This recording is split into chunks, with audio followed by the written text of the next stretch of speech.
Greetings, B-movie aficionados.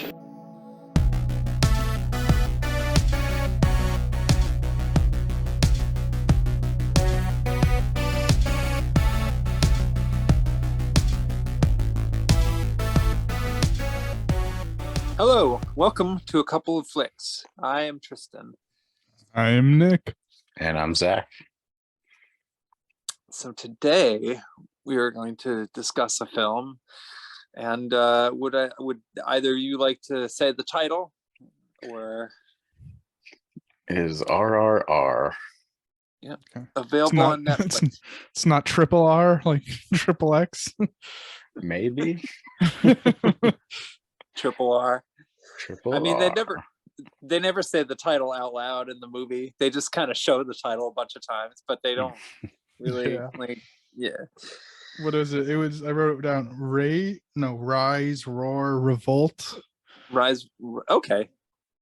In That's that what, order. like in 40 minutes, for the 40-minute mark after the base thing was set, and they show the actual title thing. Yeah. Yeah. That was what was underneath. Yeah. So. Well, I guess that's pretty accurate, I would say. So, Yeah. all right.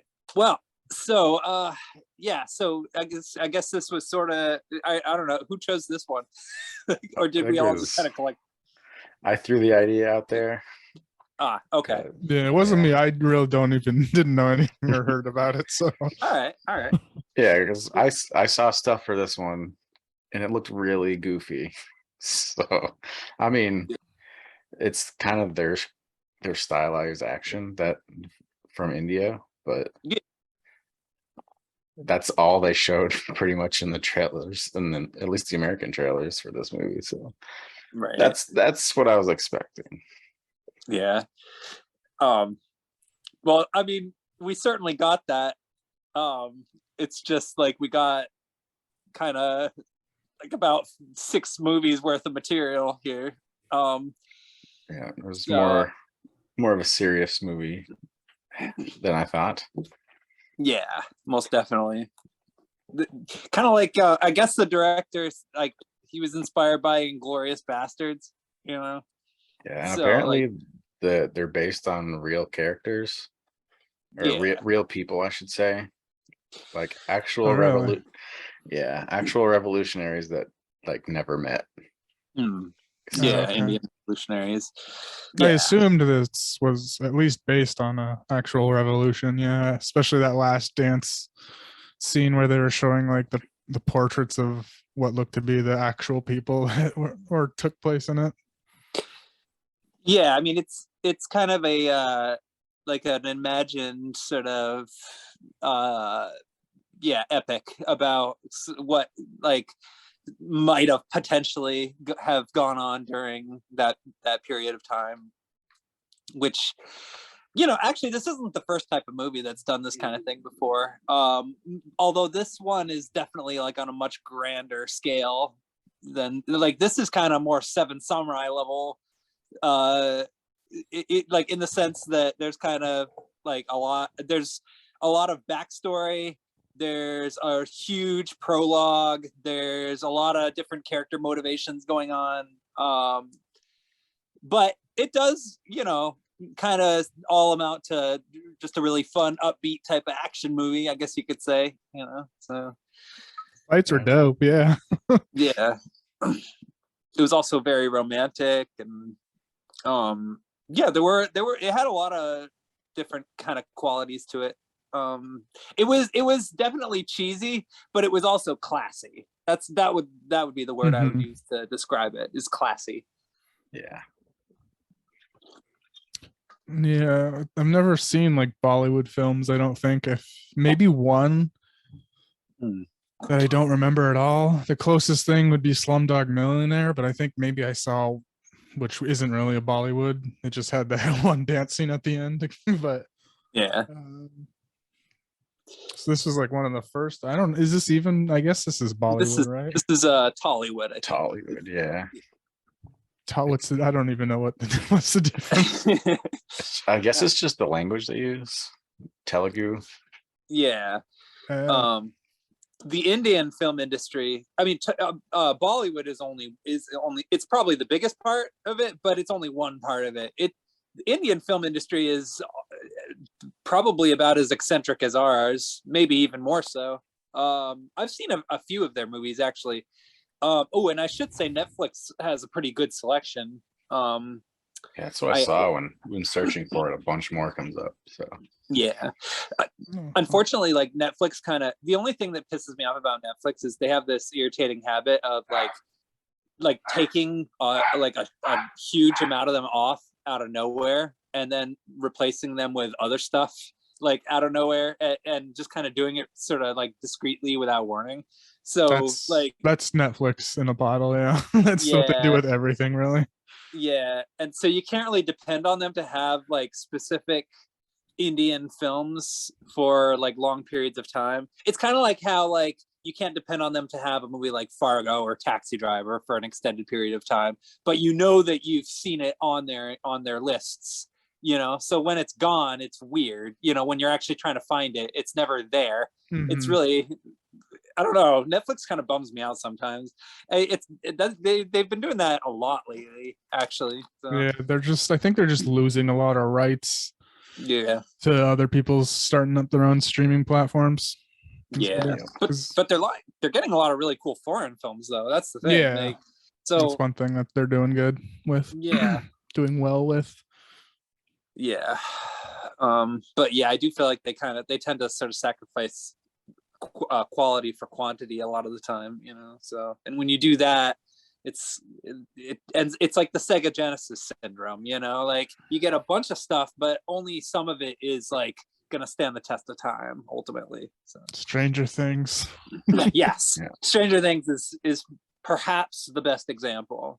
I mean, that's arguably their most successful I think product. so. Yeah. But yeah, so RRR, I actually the person that directed this directed another movie that I started watching and then never finished, the Bahubali. Is that the name of the movie or the director? It's the name of the movie. And I think it was on Netflix at one point, but I don't think it is anymore. And I started watching it, and I got about 20 minutes in, and it just made me feel really tired because like I've seen a lot of their movies, and the thing I've noticed about a lot of Indian movies is a lot of them are really extravagant and flamboyant and have high energy levels, which I love, but they tend to really like wear me out. This is actually an example of one that didn't wear me out though. Interestingly enough, like even though it's like 3 hours long, it really like it goes by pretty quick. Like it's really entertaining. And yeah. I mean, I had to do it in two parts though, because I watched the first part late last night, and I was like, I can finish it all. Yeah. But I got through 2 hours, and I was like, oh shit, and I'm tired. I don't want to. I want to watch the rest of this awake, so I did watch the last hour this afternoon. Yeah, I don't think it would have been a good idea to watch the last hour of this movie half asleep.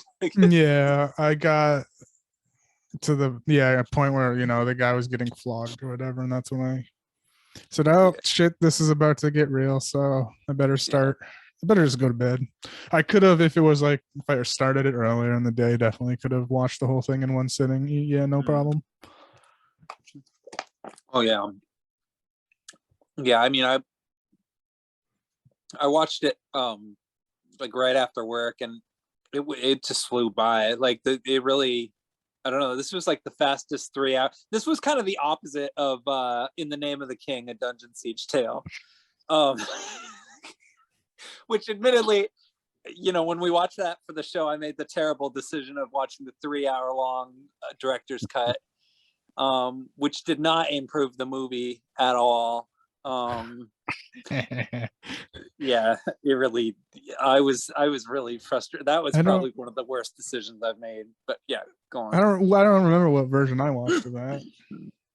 I think you guys watched the shorter version, whichever one is on streaming. Like I dug it. I had to dig for the 3 hour long version, and it was not even worth it. I don't know why I did it. It was, I think I just wanted to. I think I just decided I'm only going to watch this movie once. If I'm going to watch it once, I may as well watch everything that Uwe Boll has to offer. Yeah, that's Yeah. fair. Yeah. But yeah, this was the opposite of that. This movie somehow managed to feel really swift, and I'm typically of the opinion that no movie really necessarily has to be over 2 hours unless necessary. Yeah. And really, it probably wasn't necessary for this movie to be that long, but No. I really didn't mind though. Ultimately, From what I've seen, it's like that's like typical Tollywood Bollywood length, I think. it is. Makes sense if they all have, like, I don't know, like, again, I haven't seen many of them. Do they all have the dance numbers throughout? Yes. Most of them do. Most of the ones I've seen do. Okay. Like probably a good easy, like an easy one to watch that is on Netflix, I think right now, is like Stars on Earth, which is about a like dyslexic kid. In that one, the whole like Indian aesthetic, like with the high energy and the dance numbers and stuff, like it actually suits the plot of that really well, because like it's supposed to sort of reflect the way like a dyslexic person sort of views the world, and like it's still really over the top and obnoxious, but like that's a pretty accessible, like easy to watch one. That one's like a family movie. And then there's a lot of other really good ones that are on there too. Although, well, actually, a lot of the best ones though probably aren't on there anymore though. But what was that? There's one that I've been wanting to pick for the show. Mahakal, or the Monster. Oh, I haven't seen that one yet. The Indian Nightmare on Elm Street. Ah. Yeah. I want to see that. Huh. That sounds awesome. Yeah, it looks crazy. Oh man, when you get into regional horror, there's some really weird stuff out there. But okay, anyway, like, regional as in, like to that country and to like the whole like Eastern hemisphere. But yeah, regarding this movie, so should we how do we talk about the plot? There's a plot summary. It's kind of short, but Okay. Well, I guess we could expand upon whatever basic things it says, I guess, if necessary. Uh, okay. All right. Let me find it. In 1920, during British Raj, tyrannical administrator Scott Buxton and his sadistic wife Catherine visit a forest in Adilabad, where they forcefully abduct Molly, a young girl with a talent for singing, from the Gond tribe. Enraged by the act, the tribe's guardian, Kamaram Beam, I'm just going to call him Beam because I don't know if I'm saying the first name. Oh, yeah. The characters' names are probably going to be pretty difficult to pronounce now that I think. Yeah. Oh. Go ahead. Well, okay. All right. So I guess, yeah. So yeah, the film kind of starts off pretty straightforwardly. So these colonialists, I guess, to describe them in basic terms, that are essentially kind of occupying that area. Like they're pretty much just, it's like a typical sort of situation where they're just kind of going around ravaging the land and doing whatever they want, and they like kidnap this. Well, they don't even kidnap her. They basically like they throw some coins at the mom after the girl is like singing.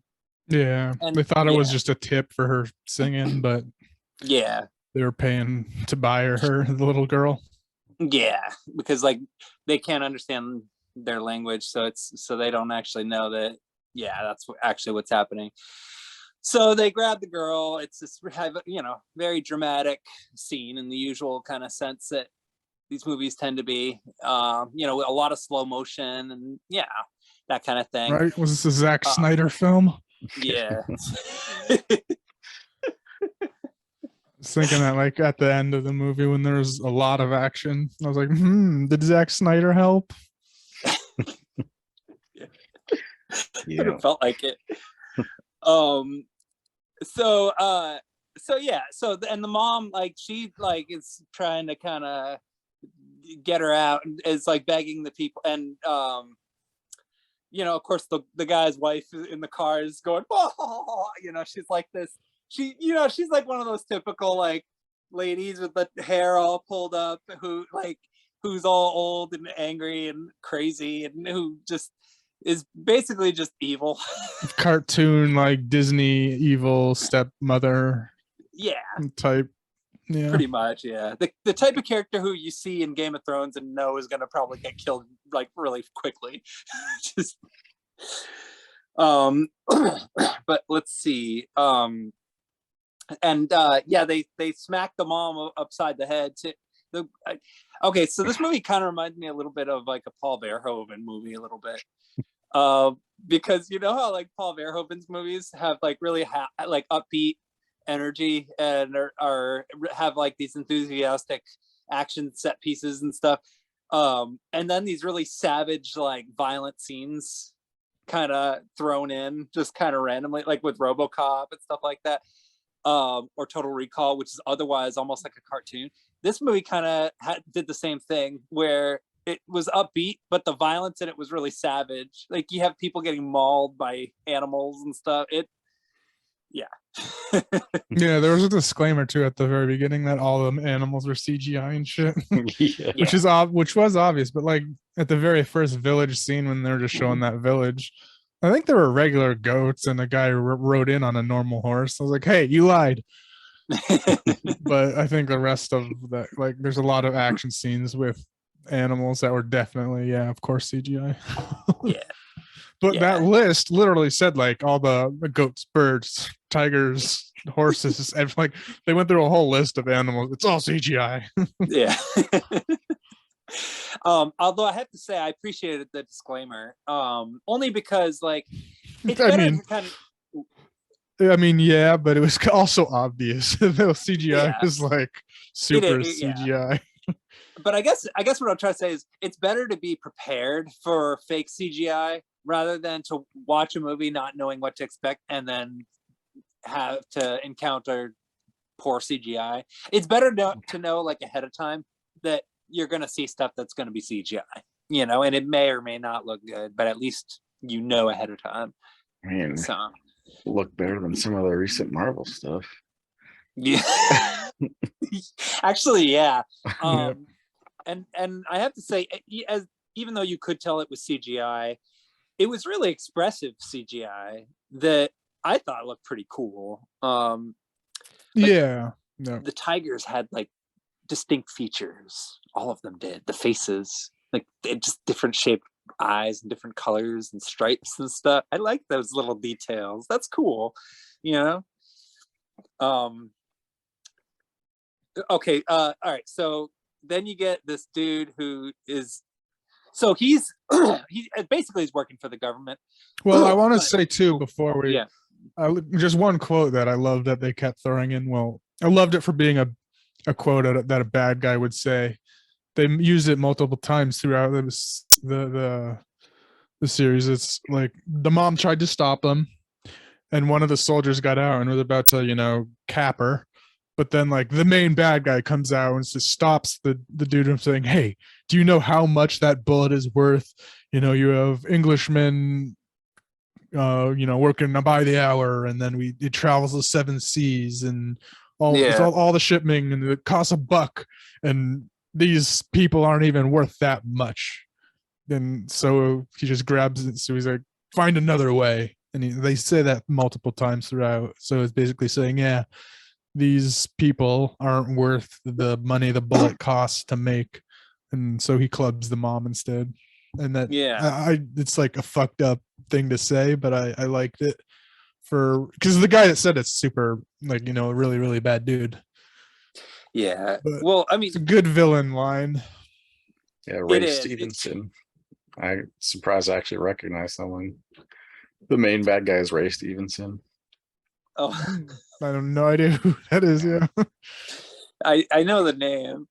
He was the Punisher in the shitty Warzone Punisher movie. Oh. He's in a couple other things too. but I remember that one. Oh my god, Punisher Warzone. Jesus. Oh, okay. Well, all right. So, oh yeah, and actually, one thing that does happen that I have noticed, like the more Indian movies I watch, the more like familiar some of the faces get, and also how a lot of American actors actually do sometimes appear in those movies, like and movies and actors from like other countries and stuff like that. Like, it's not just people from that country that appear in those movies, you know, so that's always cool to have like little cameos and stuff. Anyway, so there's somebody kind of working within the sort of occupiers who you know you do kind of realize over the course of the film is actually infiltrating, but Yeah, I learned that way before they kind of, at least yeah, I assumed it way before they actually showed the backstory of him doing it. it's pretty obvious. Yeah. Even though he does do fucked up shit to like way, but he does do a lot of fucked up shit to like his people or whatever. Yeah, but you do kind of, I mean, the film is constantly reminding you of what his motivation is and stuff. I mean, not, I wouldn't say constantly, not until they reveal it that his motivation it is, which was literally halfway through, because I looked at the time when they started that backstory. But like, yeah, the first scene we see him in was him just beating the shit out of him. Which was an awesome fight scene where where everyone like there was like a like it's after that kidnapping. There's like just an uprising of you know, the people against and all the soldiers back down except for him, and he jumps the fence. You know, like a bunch of just fucking just starts cutting his way through with just a baton like fucking butter. It was so cool. And then like they dogpile him too, and then he just starts like grabbing people, like breaking their wrists, and then it's just he doesn't like, you know, he doesn't like Neo Matrix blows them out like I thought might happen like with that Smith scene, but he just starts he like grabs someone's ear too. Yeah, grabs twists someone's ear. Breaks people's wrists and start. That was so cool. Yeah, I mean he's messing people up left and right. You know, it's really crazy. You know, but with the films he just destroys a whole crowd of people. It's insane, but sweet. But what the film really stresses about him though is that he really wants in. Like, he really wants to have a bigger part like inside so that he can have more power. You don't really know right away that it's the power that he wants, but you know that he wants to get in, which is why he, you know, is so intent on trying to capture this one person. Yeah, which all he did was like he threw a rock or something. Said, and the guy said, "Arrest that man." Yeah. So he does. He jumps the fence and bam, bam, bam, bam, bam. Yeah. It's all bloodied, all fucked up, but he arrests him. Yeah, exactly.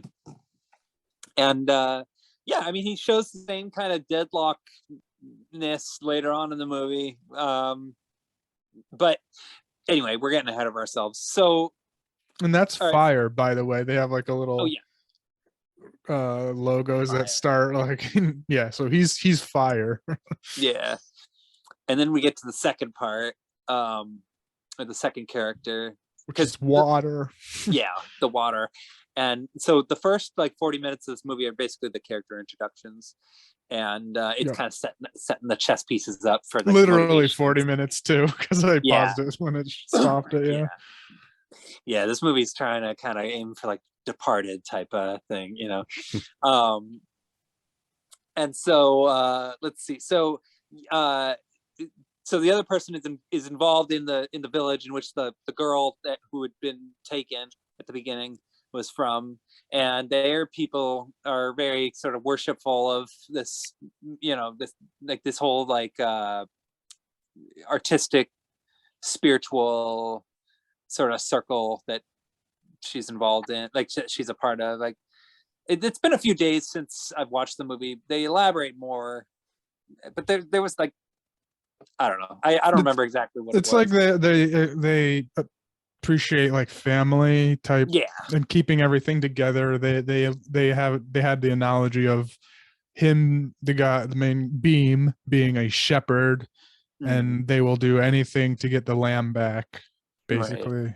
Like move mountains and all that type of shit to get that village. And they also said like to the Englishmen, like this village is like not a part of us. You shouldn't do this shit. But they were like, hey, we don't care. We're British.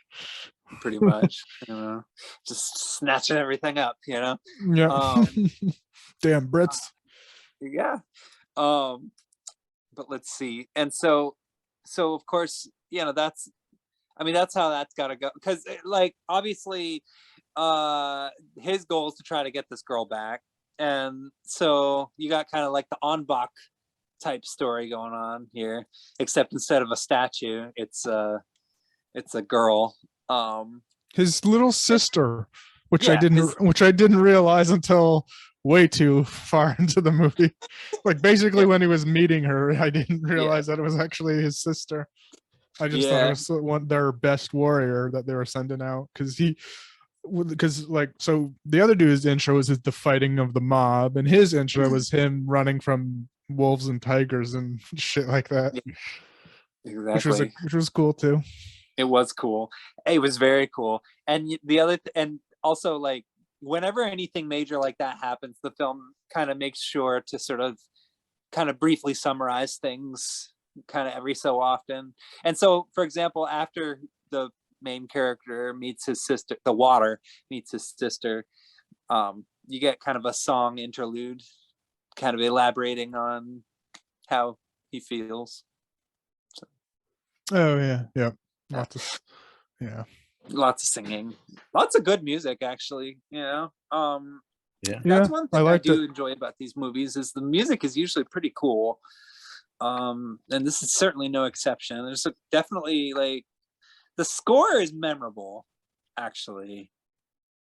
That's what I would describe it as. Like I would wonder, because it was hard because also the choreography was great for the dancing, but I couldn't like, because it was all obviously subtitled, so I couldn't. And it was like the way they sing, they're singing what's happening. It's not just like a song. It's like so it was kind of hard to like, oh, should I pay attention to the actual subtitles that they're singing or the awesome dancing? Yeah, I usually just kind of, I usually just pay attention to the dancing. Yeah, me too. I kind of get, the story wasn't that complex that you need to pay attention to the lyrics. So yeah, I'd say this is the type of movie where the subtitles they're there, but they're not totally necessary. Like obviously, like they're necessary to understand what the characters are saying, but I'd say for the most part, it's relatively easy to follow the plot, and also they do kind of. Often in these movies, they kind of speak a lot of English. Like they throw in a lot of English, like while they're talking. So like for example, if a character is talking about like going to get food, they'll say something about eating or something like that, and the rest, like you won't really be able to say, but you'll get the gist of it. Like I don't know. And there were just the British, the whole British side was just speaking straight up English, and the Raj or Raw, I forget what his Ran, whatever, the cop guy, he spoke both. Raju. Yeah, or Ram, that's what his real name was from the village. But when he was a cop, it was like Raja or whatever. Yeah, he spoke both. Yeah, you don't get his backstory until near the end, though. Yeah, but man, it was a brutal backstory. Oh yeah. That was like, oh man, that was like Hamburger Hill or something. Made sense. Yeah, made his character make sense for how determined and he was. Yeah, I did. It certainly like made everything he did up to that point make complete sense. Actually, even though like there were points where it was a bit frustrating on an emotional level. Like obviously the whipping scene was not fun to watch, but he was singing while he was getting whipped though, so yeah. And like when he was hunting down the other dude that came to help Beam, yeah, it was like, oh, Because at that point, I'm pretty sure I knew he was trying to infiltrate, but he was still going real hard on on his people that he Yeah. wanted to save or whatever as well. Pretty much. But I mean, eventually these two characters do meet, and they meet in a pretty glorious way too. A meet Actually, cute, yeah. yeah, It was a total meet cute. it was quite a meet cute. It was like a long ass like bromance montage. Yeah, pretty much. And like there was this whole there was like a disaster situation that like what even happened, some kid was like on a boat or something, and then like some stuff blew up. Yeah, like This- train blew up with like Yeah. oil or something, and like Yeah. make flames all around the kid. Yeah, does it say in the plot summary? So No, it I doesn't know get what that it was. descriptive. Yeah, it was Oh, okay. Beam. Beam was just chilling, hiding out because they know, Yeah. like the government or the British knew that someone was coming for the girl, or coming at least. And so they were hiding out under a bridge, and this kid was just like a peddler. Beam Yeah. gave him some money to go get a fish for him, so he went to go fishing basically, and then Okay. yeah, that was a fun scene too. It was wild. It was. They Oh were my- creative with their little set pieces for sure. yeah. Yeah, I was like, I mean, where are they going with this? Right? I was like, what the fuck? This is a lot of work to save this little kid. It was funny. it was like Rube Goldberg level Yeah. stunts. I thought they were just gonna like lower the rope or something, and they're like, Yeah. nope. So did I. Yeah. Yeah. And then he grabs the flag, and I'm like, oh my god, what are they even doing here? I thought that flag thing was just going to be like a little cheesy kind of, hero shot, but it Yeah. actually saved It was- Beam from the yeah. fire or whatever too. Yeah, it was kind of the opposite. You thought it would fly in the air, shining proudly, but instead they just burn it. Yep. So what happened was, Yeah. for the audience, is that, which I also thought was interesting, is that Beam was riding a motorcycle, and the Yeah. cop was always riding a horse, which is like the Yeah. opposite, because that guy was more tribal and this dude was like a police officer. Yeah, But that happened throughout the movie. I thought that was interesting. But they set up like this pulley, like the system. They tied themselves around with Yeah. rope, and they did some swing down the bridge. I mean, hard to explain, but like, yeah. Like they basically somehow managed to levy themselves. Like I'm still trying to figure out the vectors of it, but basically they managed to levy themselves on perfectly lengthed ends and swing like essentially in a circular motion down below. kind of actually what I would say, like a trapeze artists do. Like they Yeah. swing and grab each other midair. So they kind of did that shit. Yeah. Lots of trapeze work, like, and it was pretty impressive. I mean, obviously, like it was a epic action scene where stuff's blowing up and stuff like that. So you have to sort of have the theatrics and the light show stuff, but it was a really like imaginative scene, and it totally got me like 100% invested Yeah. in the relationship between these two, because after that it just like it was like it just flowed so well together, the way their chemistry and everything worked, so like Because this they were was like both kind of superhuman, and they were both kind of like, yeah, we're both, badasses, and we know it. they had the same goals. It was like the bromance to end all bromances, basically, is what I would describe it as being. Never seen one like it before. Yeah. Yeah. Excellent. That's probably one of the things this movie did like exceptionally well. But and then we get the title after that. So yeah, because we were concerned, Right. at that point. Like, what was this movie called? I mean, they do throw the title out a few times, but they don't actually like say that. They don't really indicate that that's the title until this Mhm. point, and then when they indicate that's what the RRR means, it's like, oh, okay, all right, that's clever. So this movie, like, it has to kind of make you work a little bit. Like, Mhm. you have to sort of be paying attention and be patient enough to get to that point, but yeah. And then after that, the movie really kind of it hits. I mean, it's reached a level of momentum, and it never really lets up. You know, just when you think it's gonna like flatline, it has another trick up its sleeve. Yeah. And somehow it manages to just do that consistently for the next 2 hours. Yep. So there was that long ass there was just a real long bromance where they were just doing random shit together. Yeah, exercising and swearing. Yeah, it Yeah. felt like 20, 30 minutes at least. I think so. It may as well have been. And so that bromance montage ends with him. Beam wants to get to this with this English girl. Not I don't know if get with, I don't know. He realizes Befriend. He wants to at least befriend her to get inside the compound where he knows his sister's being held captive. Yeah. So I never really knew if he was actually into her or not, but his buddy thought he was, and he was being like a good wingman.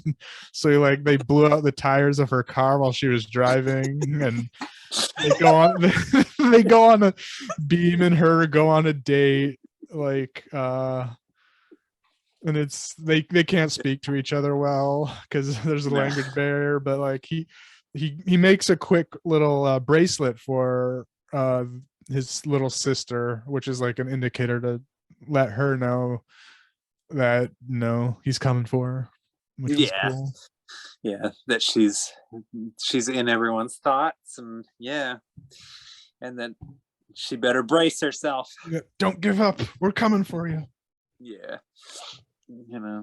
but yeah, I'm guessing that she was like a servant or some kind of slave or something. I mean, the movie doesn't really go into details, but it's obvious that these British colonists are, demented and crazy and decadent. So, and then you get like the part where he actually ends up because she touches base with him and indicates somehow to him that she wants to get a cup of coffee with him.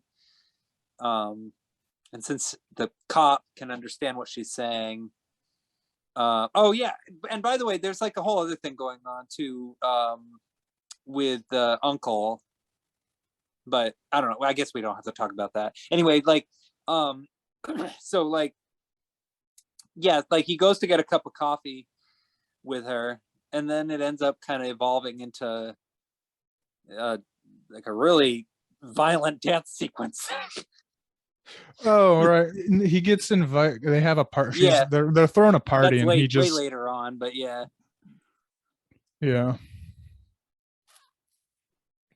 But I don't know. Should we keep reading the plot summary? We're kind of past there. It doesn't go into much detail. Okay. Oh, okay.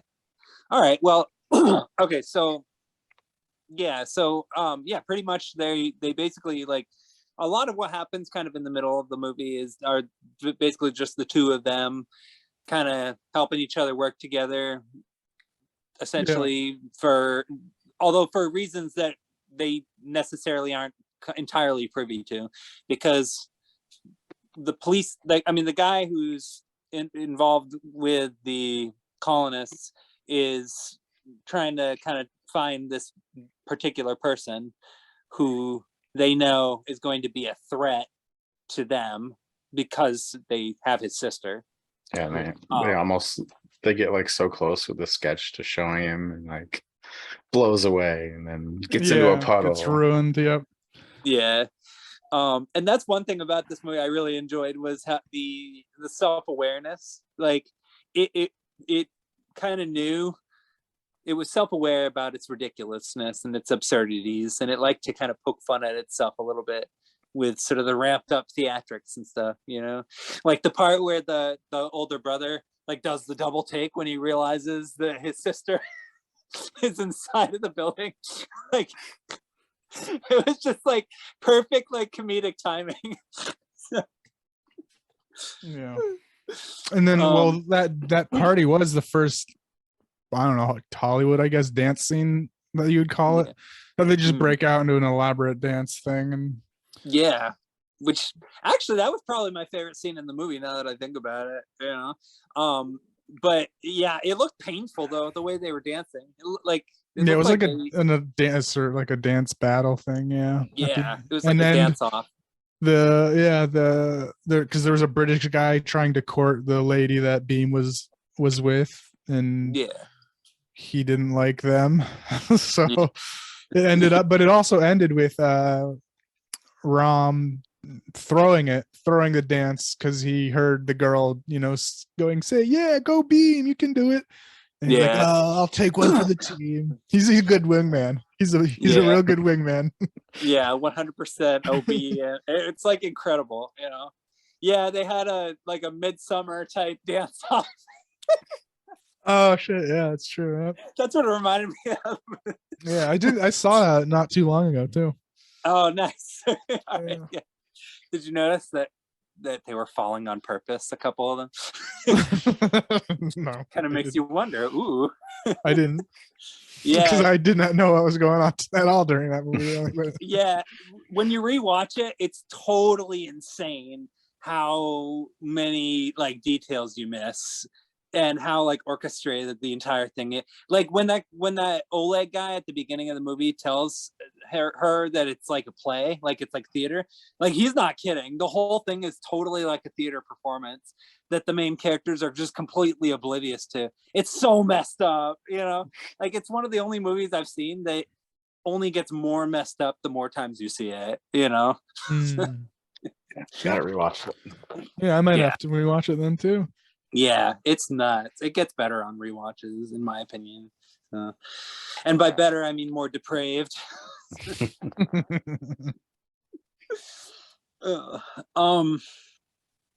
So yeah, then you get the really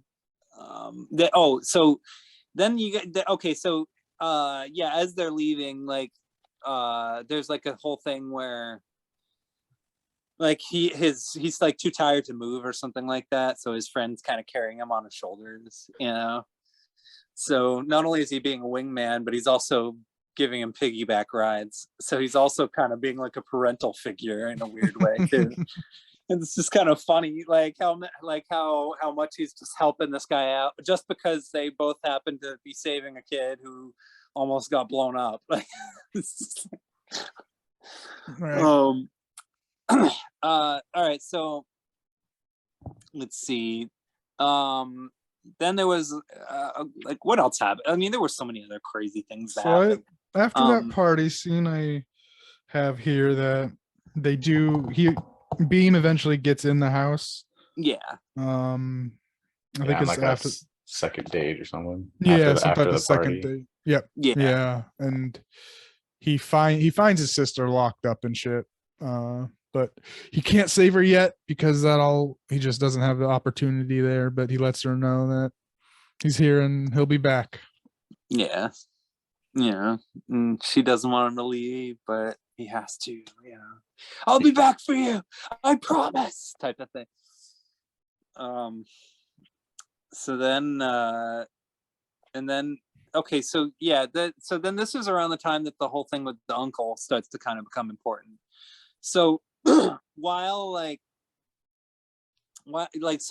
this guy's trying to rescue his sister, or trying to infiltrate to rescue his sister, the other guy is still trying to find him, and there's a couple chase scenes with this one dude who I think he eventually ends up torturing.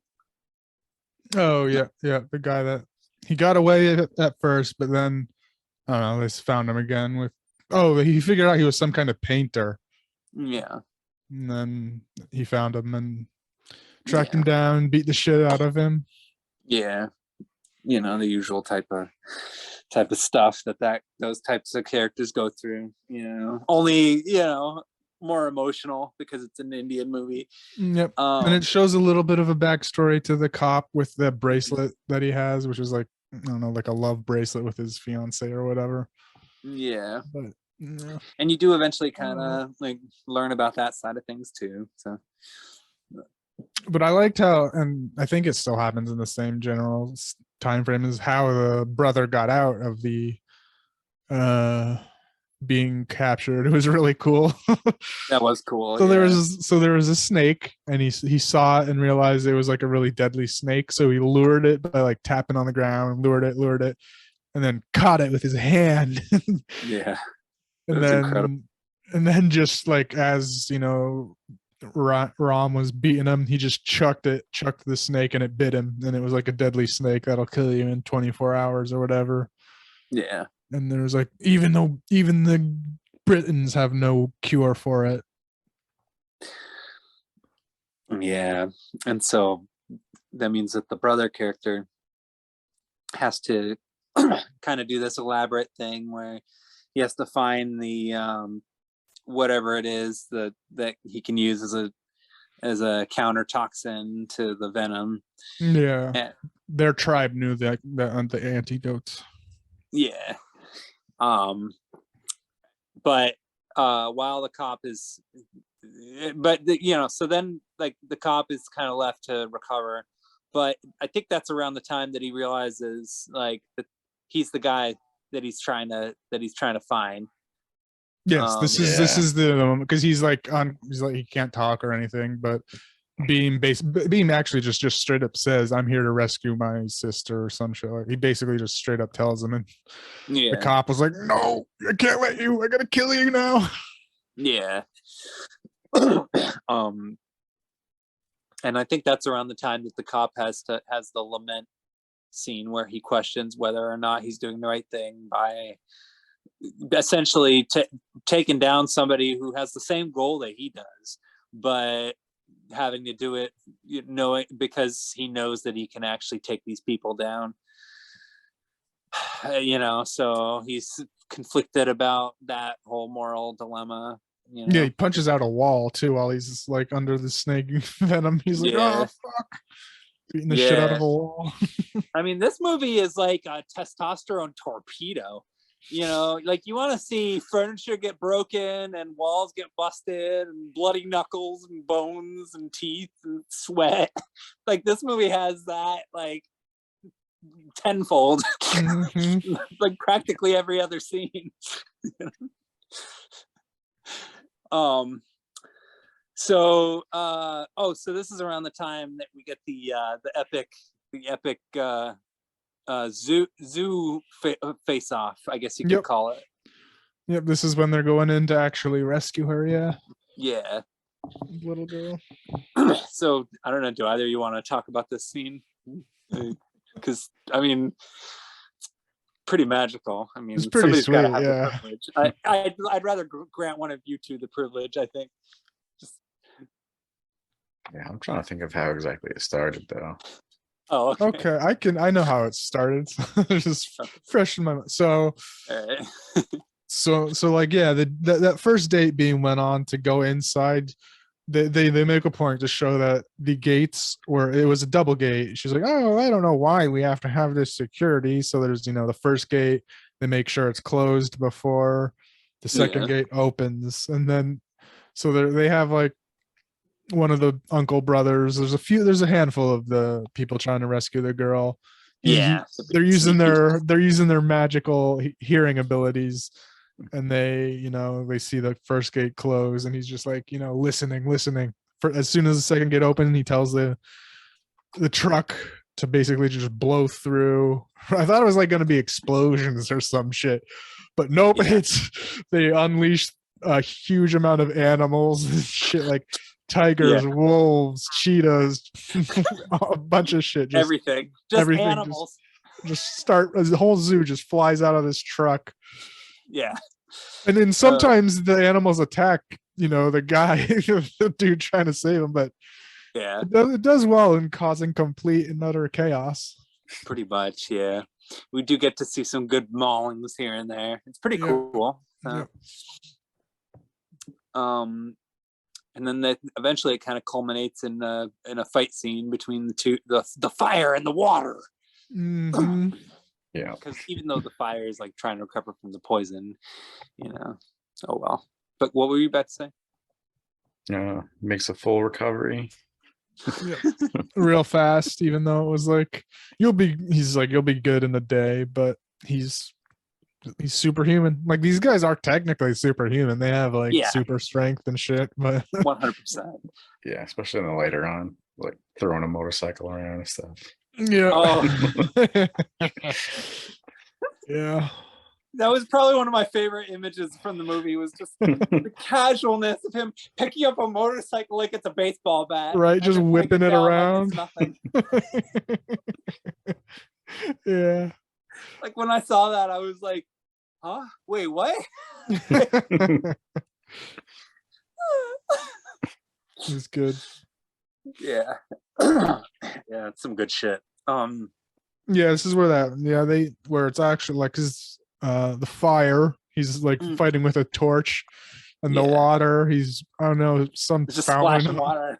He had like this fountain hose whip thing. So it was like, yeah. okay, this is super obvious why they now I get why they said fire and water. Okay. Yeah. And the hose is like 1,000,000 feet long. Yeah. Weird ass. I don't know what the fuck that was. I don't know either.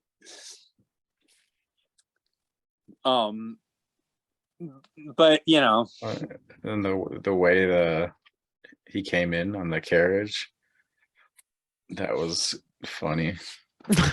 Just had the horses go off, it like flipped it with the Oh right, yeah.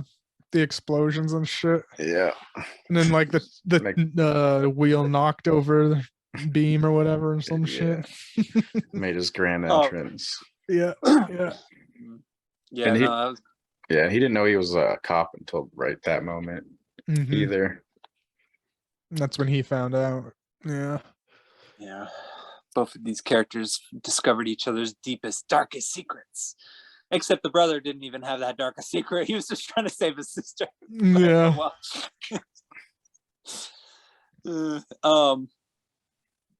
So yeah, he gets captured. He gets arrested. Yeah, the cop wins. Yeah, it's pretty brutal. And doesn't that scene end with that kind of thing, and then the CGI shit with that too? Yeah. And it, like when it goes into a backstory from there. Yeah, it does. Goes into, because that's when we actually learn what the whole deal with the cop is. Yeah. Because so at first there was like an award ceremony of people getting promoted, which he wanted to be. We don't know really why, but we just figure, he's just a good cop that wants and thinks he deserves to get promoted. He doesn't. Just a bunch of other Englishmen do. Yeah. Up until that point, we just assumed that he must think he deserves it or something like that. So, but this is when we learn otherwise. And then when we're told that there's a guy coming for them, they say, he asks, "Do you want this guy dead or alive?" And they say, "Well, dead if you want a bounty. Bring him alive if you want to get promoted." So wants this dude alive. Yeah, but this is when we literally learn what his motivation is. Yep. It was a pretty sweet scene too. Yeah. So it's good to know that he was motivated, but then when you know why, it's pretty brutal. Yeah, it's like a child soldier type situation, basically. Or child essentially forced to fulfill a soldier role, which of course, since he's superhuman, manages to actually do quite well at. But he also loses his dad, I think it was. His entire family, I think. Yeah. Like it was crazy. Like, yeah, so they're a rebel, some type of rebel training, rebellion training with just wooden guns. And like his dad was like the leader, only one with a real gun. And he gives like that same speech and says, "These bullets, they think they're not worth our lives and whatnot." And then eventually the British come in and try and take out this camp. They literally do murder. Like they shoot his little sister and his mom, and him and his dad are the only ones like holding off an entire army with one gun. Yeah. Pretty cool. It's a little load, aim, shoot. Yep. Load, aim, shoot. Because his dad gets messed up, so then the kid has to take the gun from him, and because he knew that he was a good shot too. From Yeah. This was a long backstory scene. We see like he took the gun just to practice without any permission, and Yeah. the target was like right perfect dead center from way far away, and his dad just hugged him and cried and was like, yes, you're the You're one. ready. You're ready, son. You're ready. Yeah. Yeah. Yeah, I mean that whole thing was pretty well done, but yeah, it also had its own sort of like war. Like you could tell that this movie was very influenced by like a lot of like older Hollywood movies, and like just a lot of like action films and stuff like that just had just certain similarities and stuff, but there was a certain confidence in this one. Mm-hmm. Like this movie kind of took those sort of elements and then stepped it up a notch. Like it was like a more heightened kind. This is basically a fantasy movie, is what I would call it, but with like real life influences, I guess is how I would describe it. So Yeah. Yep. And that backstory basically lets us know what the plan was. They're trying to get real guns to all the rebels. Yeah. So this is when we realize, oh, okay, that's why he wants the promotion, because later we see him actually in charge after he caught the dude in charge of like gun shipments and shit. So yeah, yes, we figure, and I'm pretty sure that's what he's doing, is siphoning off some guns to the rebel camps and whatnot. Yeah, that's what I gathered. Yeah. He also had in the backstory, he had to blow his own dad up. Yeah, that was later too. We didn't realize that until way later, that he had to blow his own father up. Yeah, his story just becomes more and more tragic. Yeah, you know, and it's like, yeah, this guy really wants to get these guys. So yeah, so his dad runs out, throws the thing off. He shows dynamite on his back, and he just says, "Aim or load, aim, shoot," and it blows his own father up. Yeah. So then he busts the guy. It becomes this whole thing where the British want him to like bow down to him or whatever. So he's flogging him. Yeah, he flogs him in the middle of the town square, and like eventually they even give him like a whip that has like a bunch of like flays on it or something like that. Yeah, like nails or some pointy shit yeah. throughout it. Yeah. The crazy lady does it. She's Yeah. like, I want more blood. They want him to see in a pool of blood. Try this. Yeah. And Yeah. and Beam's singing the whole time. Yeah. Yeah. Although I was kind of wondering why, like, where she got that whip. Like, what did she use that whip for? Right. Yeah. Yeah, I mean, and it was a pretty brutal type of like Passion of the Christ type of thing, only with singing. Yeah.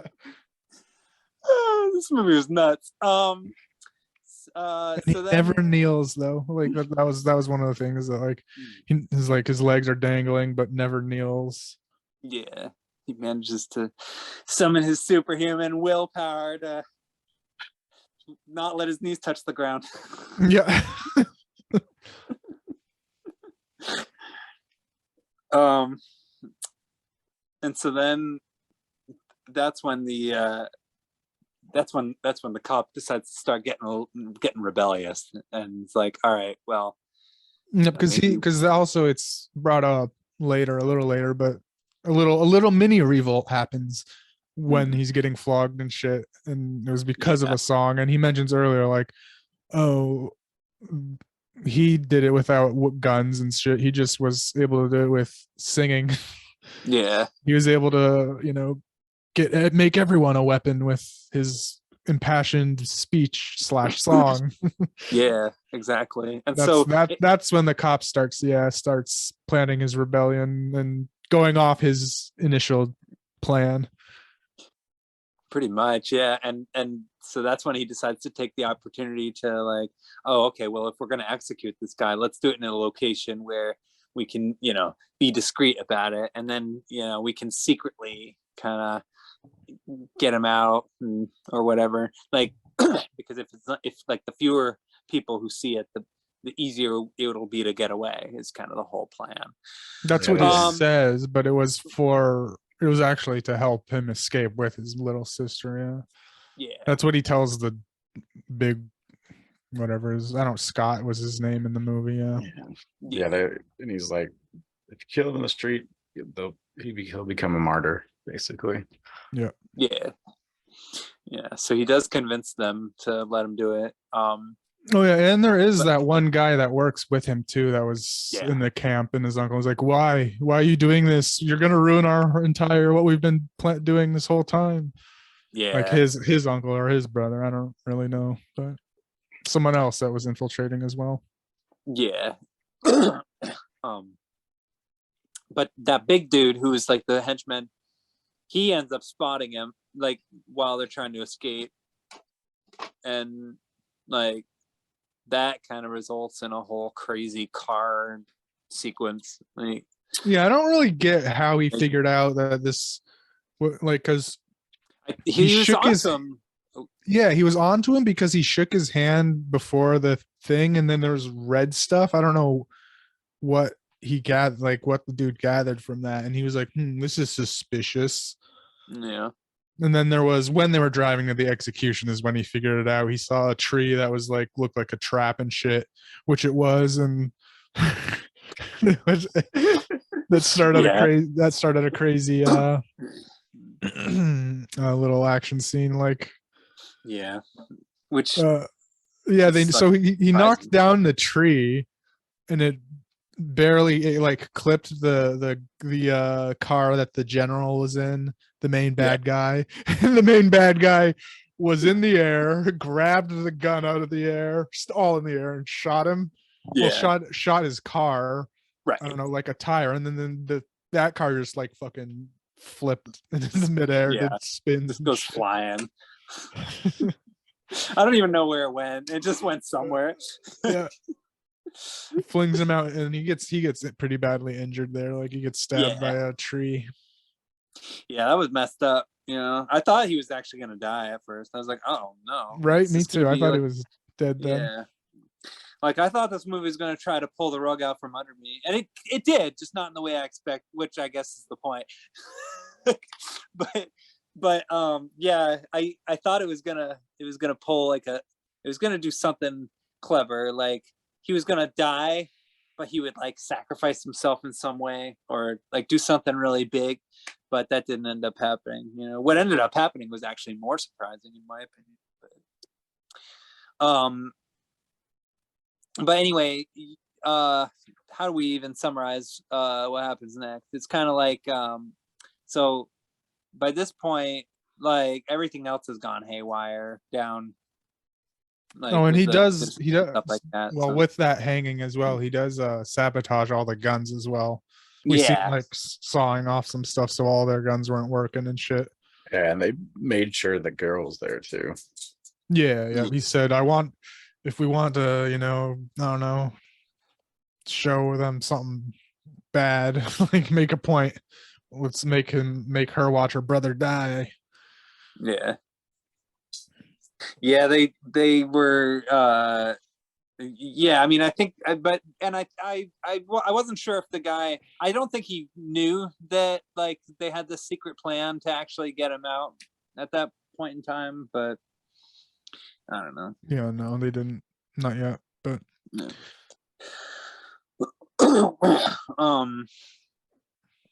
Okay, so then what happened?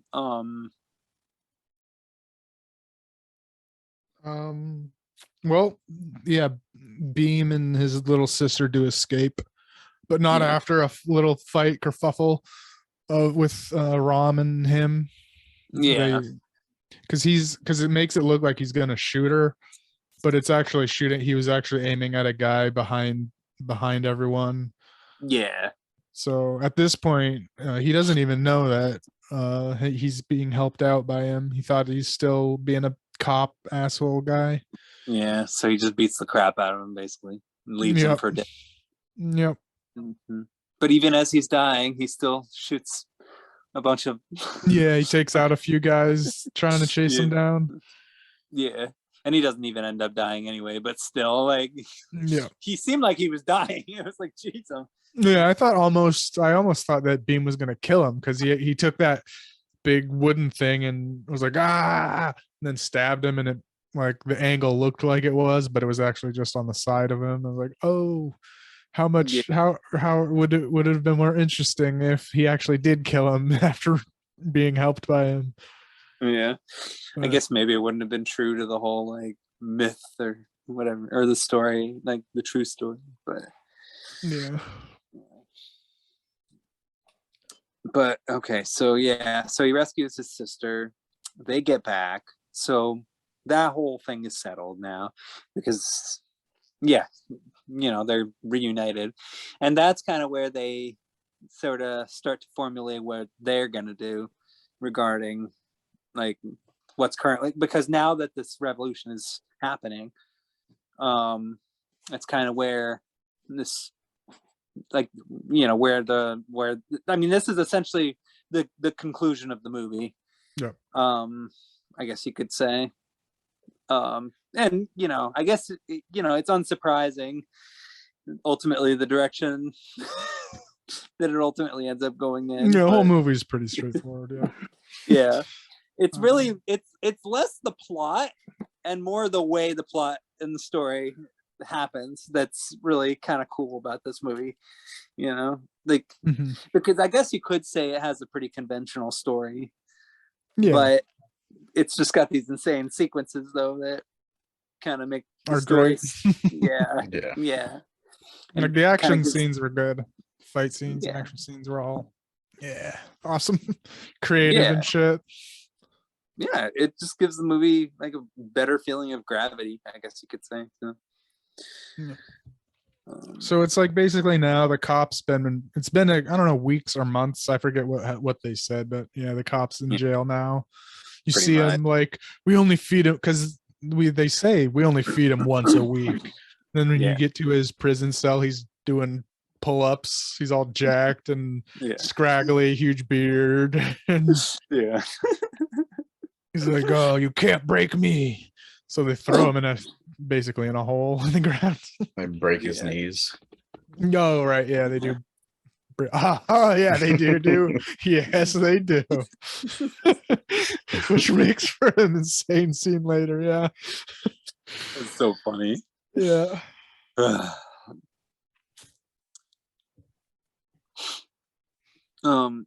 Yeah, and I guess like I don't know, like I have to admit the last part of this movie is kind of a blur to me because by this point, like, okay, so at this point they're narrating, like the British are still looking for him, narrowing it down. They're sectioning off. He's only there. They are there.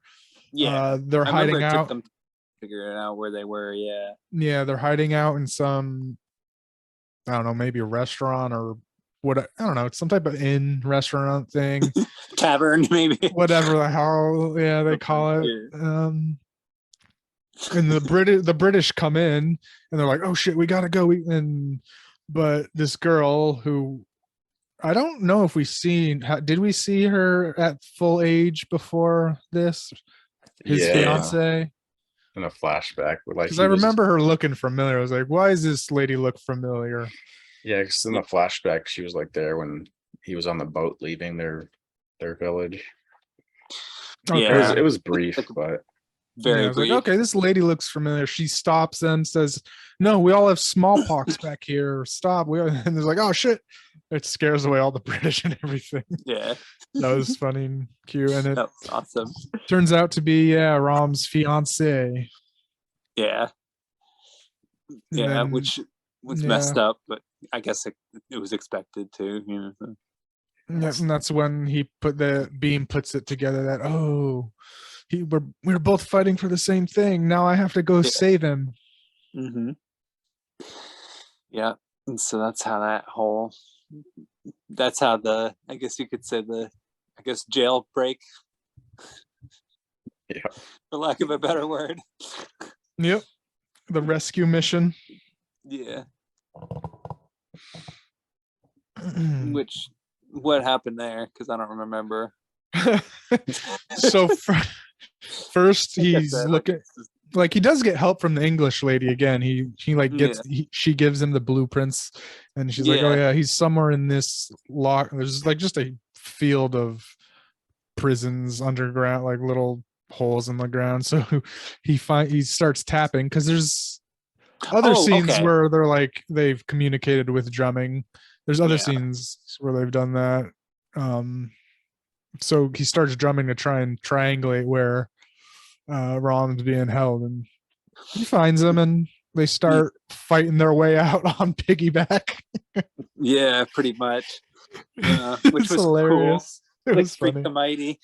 Yeah, because his legs were his knee. Yeah, so yeah, his kneecaps were broken. So he lifts him on his shoulders, and which was in the montage too, the bromance montage way earlier. They had some piggyback scene too.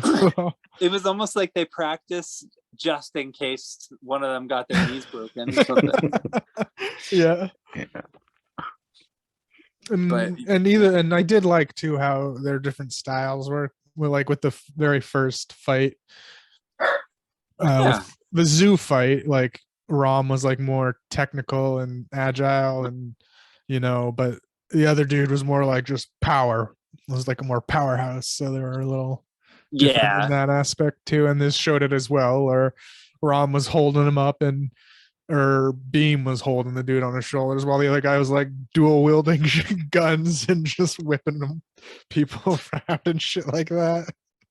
It was great. Yeah, no, you could totally. It was actually really well choreographed, considering that he was on his shoulders the whole time. Yeah, I was surprised. I was like, how is this gonna work out as an action scene? But they did it. And like ended with like both of them did a flip off of that thing. Yeah. Yeah, I couldn't believe what I was watching. I was like, okay, yeah, this is definitely some imagination here. So yeah.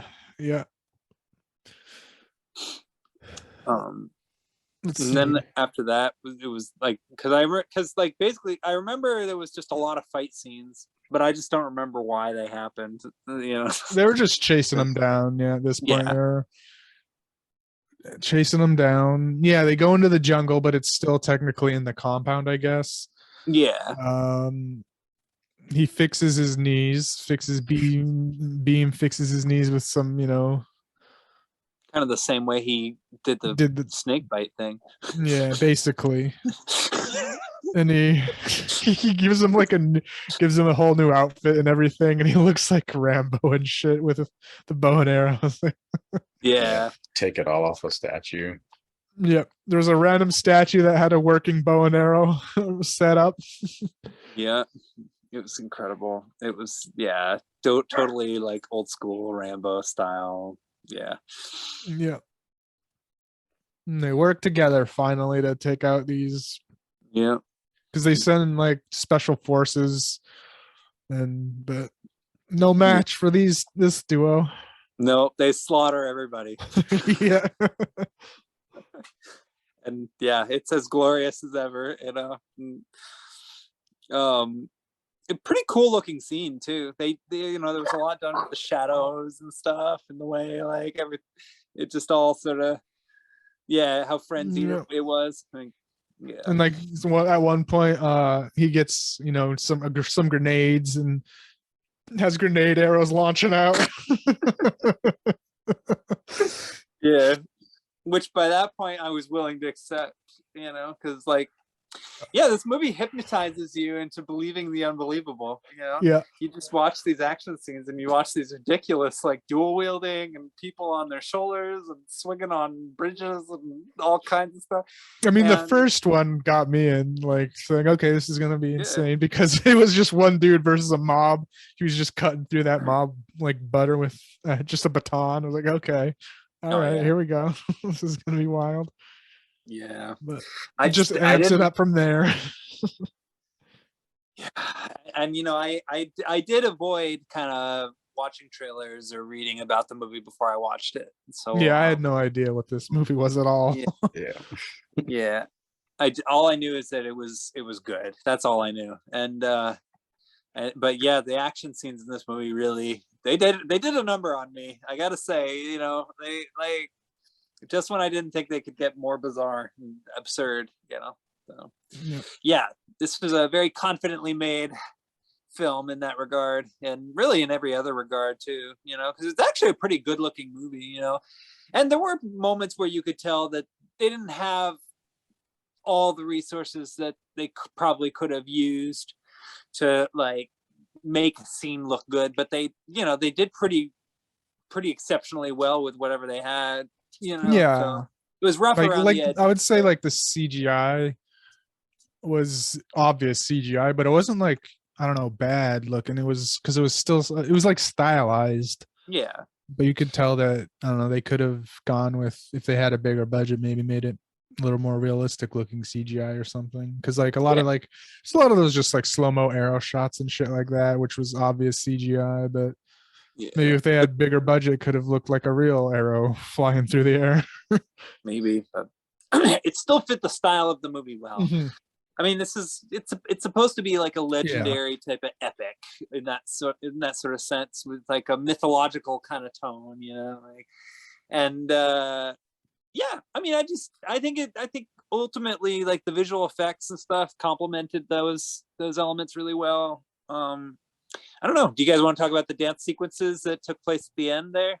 Like, well, I will just say that I mean, the very end, how it totally ends is after that whole fight scene in the jungle, you know, Beam gets on a motorcycle, Rom gets on I think he gets on a horse again. Yeah, but basically Beam launches a motorcycle into, and the other guy arrows it, explodes. And I guess for whatever reason, that entire complex that they were in was filled with explosives. Oh yeah. like entirely filled with explosives. Like it goes from like, you know, room to room to room all the way around this giant palace. Yeah, I was gonna ask the whole ask floor of explosives. I'm like, what the why do these rich people have all this dynamite? What were they planning on doing with it? I don't know. I mean, it was like, it kind of filled like an entire like 2 floors, it looked like. Yes, it did. And it went through like all the rooms of it, just like, you know, exploding one room. Yeah. There's nothing but explosions. It was like, okay. Yeah. Easy way to kill them all. But it ends with the lady, the bad lady, all caught up in barbed wire, dead. Yeah, blood dripping on the, you know, the main bad dude. Yeah. And then the cop guy gives him the same speech basically, but instead he's like, so do you want to return this bullet right to his heart? And he gives it to Beam and says, you know, load, aim, fire, and shoots the bad guy. Yeah, kills busts the cap. Yeah. And that's really, I mean, that really capped it all off, no pun intended. I mean, that's really, because at that point in the movie, like really all you wanted was to just watch that guy get his. Yeah. And, you know, and you got what you wanted. The crazy lady, she already died in the worst way possible, you know. So yeah, I mean, the movie, it's like a James Bond movie. It just gives you what you want, basically, you know. So yeah.